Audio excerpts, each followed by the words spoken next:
Flood destroys 80 houses in Plateau, Quarles alerts residents. Over 80 houses have been destroyed and several residents displaced following a heavy rainfall in Locktown South local government area of Plateau State. The rains, which started on Friday, lasted till the early hours of Sunday, causing flood in several communities, particularly in Sabugari, where many houses were rendered homeless.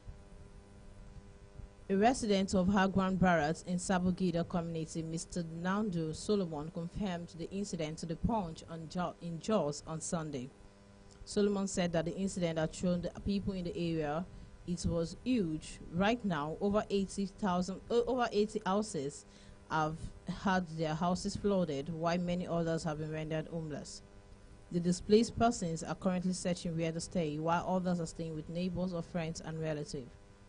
In the same vein, the community leader in Sabugari, Mr. Yitim Nimaliam, lamented at the plight of the people while calling on the government and other public-spirited individuals to come to their aid.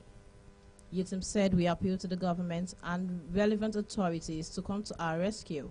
The incident is rather unfortunate, as it is several persons are currently displaced and staying with relatives, and many others don't know what to do with the situation that have been falling them." Executive Secretary of the Plateau State Emergency Management Agency, Sunday Abduls, could not be reached as calls put across to his mobile phone indicated that it was switched off. Meanwhile, the Kwara State government has advised people living around riverbanks in various areas of the state to relocate to higher ground following persistent rainfall in the state recently. The state, through its Commissioner of Environment, Nafisat Bruggs, gave the warning in a statement made available to the Punch. Kwara has been experiencing persistent rainfall between Wednesday and Sunday, leading to reports of flooding in areas around Asa River, Unity Road, Taiwo, Isale, and Isale Koko in Ilorin South and Ilorin East area of the state, respectively. The Commissioner said the government has called for calm among residents of the state on the trend currently being experienced in the volume, duration, and pattern of rainfall, which has led to massive flooding in some parts of the state. It is temporarily a situation that will go with time. The Commissioner described the situation as a global phenomenon attributable to climate change as well as human activities.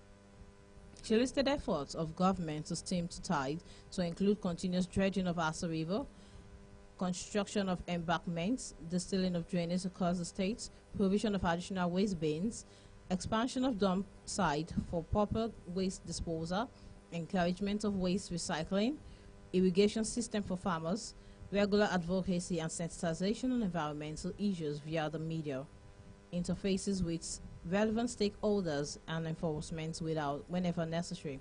She admonished residents of the state to adopt measures to include relocation to higher grounds, shunning traveling when it is raining, and following evacuation instruction by relevant government agencies. She also enjoined residents to obtain necessary approvals from relevant government agencies before embarking on buildings of any kind, as well as desist from building close or on the waterways.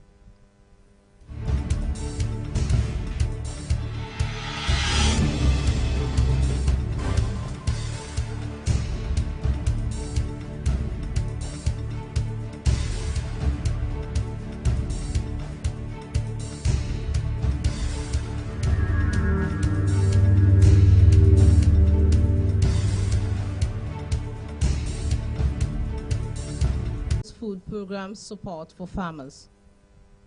The governor of Borno State, Babagana Zulum, has called for increased support from World Food Program delegation led by its executive, Cindy MCK, at the government house in Maiduguri on Monday. Zulum expressed deep appreciation for organizations' continued assistance in humanitarian efforts, but emphasized the need to focus on long-term strategies. While addressing the delegations which consisted of WFP country director, regional director, and Nigerian permanent representative, Zulum listed the damages caused by the September 10, 2024 flooding, which submerged key infrastructure, including bridges and roads, leaving many communities cut off. The governor commended the WFP for their critical role in both the insurgency recovery and ongoing flood relief efforts. WFP have been instrumental in providing both food and cash to affected individuals, helping us manage this crisis, he said. Zulema, however, appealed to the WFP to support dry season farming along riverbanks and provide improved seeds and solar-powered water pumps to help farmers reclaim their flooded lands. He said, while humanitarian aid is vital, it's time we integrate this effort with peace and development strategies that will ensure food security and foster long-term growth. Along, the governor called for assistance in other flood-affected areas such as Damasak, Dikwa, Calabauj, Gamburu, Ngala, and Mate, emphasizing the urgent need for infrastructural restoration and agricultural support. Respondent CDMC Kane reaffirmed WFP's commitment to Borno State, announcing the signing of a new memorandum of understanding to solidify the partnership. According to her, the WFPs has transited from immediate relief to sustainable solution, aimed at transforming lives in Borno through food security initiatives. She said the MOU is a testament to our shared vision of creating lasting impact. She assured the governor of continued support in the state's recovery and development efforts.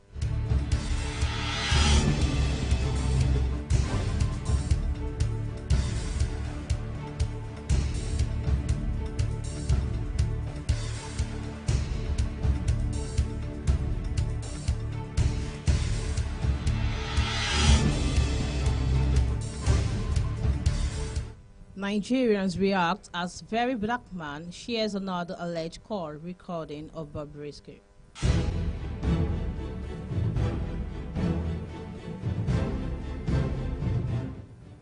Nigerians have taken to social media to express their thoughts on the latest leaked call recording allegedly featuring controversial cross-dresser Idris Okuneye, popularly known as Bobrisky. Bobrisky on Monday found himself at the center of another controversy following the release of an alleged call recording by social media influencer Martin Hotsi, aka Very Dark Man. According to Very Dark Man, the recording was made on May 16, 2024 and is not continuation of previous recording is shared. In the recording, which Very Dark Man asserts is a separate conversation from a previous leaked tape, Bobrisky purportedly admitted to not being in prison, but rather in a well-furnished apartment near the prison, amongst other claims. The leaked recording has sparked varying reactions on social media platform, which many Nigerians express shock, disappointment, and skepticism about the authenticity of the recording. On Twitter, Ugo's tweeting as #Ofoma19. Ugo's tweeting as #Ofoma19 wrote, only small star Maggie person steal them log am for prison. Imagine Bobrisky with money laundering case, no go prison. Wheels Media, who wrote Wheels Media 247 wrote, those that Bobrisky trusted and even his worst enemies wanted to drop the money laundering charges if all the money he or she had in his account is a legitimate money.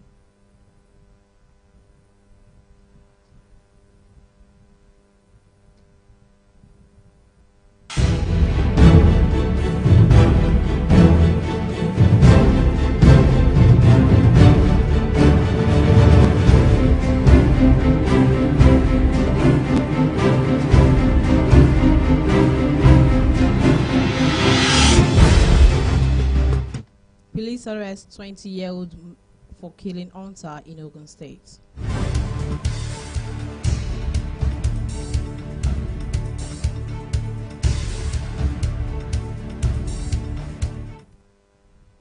A 20-year-old man identified as Fasia Audu has been arrested by the Ogun State Police Command in connection with the alleged murder of a hunter named Saeed Awulasi in the Shagamu area. Punch Online outstood on Monday that officers from the Shagamu Police Division made the arrest on Sunday. According to the State Command spokesperson Omalola Odutola, Awulasi had reportedly gone night hunting around 9 p.m. on October 5, 2024, but did not return home. Our correspondent learned that the victim's disappearance prompted his family and Hunters Association to launch a frantic search for his whereabouts. Oduntola informed Punch Online that the suspect involved in the hunter's disappearance was apprehended by the officer at Ibafor Police Command along with hunter's phone and motorcycle. She said, "Our detective called the hunter's mobile phone number and it was answered at the Ibafor police station. The suspect has been apprehended by the police from the division and was found in possession of the hunter's phone and motorcycle. A jackknife, a cutlass, and a mobile phone suspected to have been stolen were also found in his possession.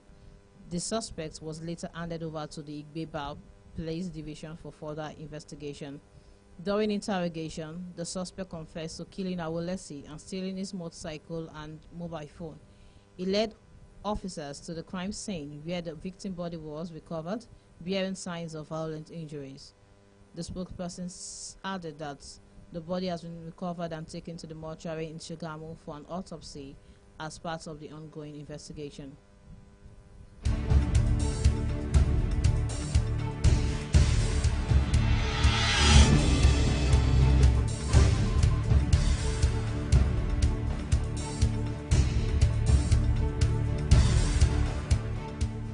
And that will be all for the news and details for this midday news. Thanks for sticking with us, and don't forget to join us again by 6 p.m. Have a nice day.